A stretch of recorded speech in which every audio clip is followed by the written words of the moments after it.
Okay, so for those of you who were here earlier, you heard Leonid talking quite a bit about quality metrics.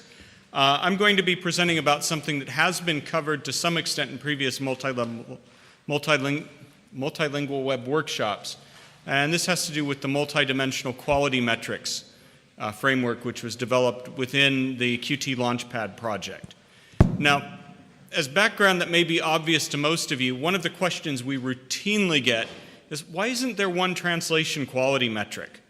Well, it really comes down to that there's many types of text, there's many different requirements, especially on the web, and there's different demands for quality levels. You don't expect the same thing from a translation of a tweet as you do from the instructions to operate a nuclear power plant, for instance. And when we look at assessment methods, there's a number. Now, I don't have to go into details because Leonid thankfully did this for me, but you have holistic evaluation, which is really good for a preliminary evaluation and also as maybe the sole evaluation for text where there isn't a lot of potential for harm. If some things are wrong, it's not going to be the end of the world. There's analytic evaluation, which takes place after you've done holistic evaluation, and you use this also for text with high harm potential, where one detail could be critical. If you're doing a legal contract or putting your legal framework on the web and you don't want to be sued, you have to get every word right. And so there you need to identify issues. There's also automatic issue detection, things like done by Ocelot, which you'll hear about in a minute.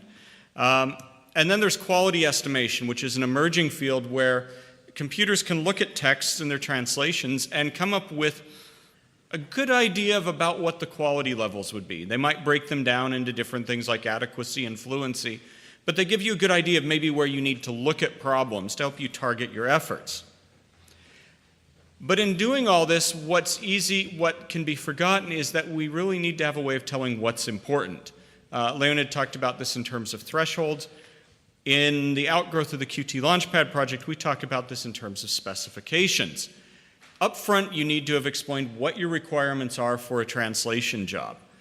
You can't blame translators for doing what you didn't tell them, so you need to say, we want this terminology base adhered to, we want a high priority put on style, and different things. And the translators should follow that. You also need to make it clear what you do not want translators to do. In some cases, they may be inclined to localize certain things, and you should say, no, leave prices in a certain format. They need clear guidelines. Now, all of these then have an impact on quality because they clarify lines of responsibility and what you should be checking and when. And there's a standard for addressing this, which I'd like to draw attention to. It's ASTM F2575.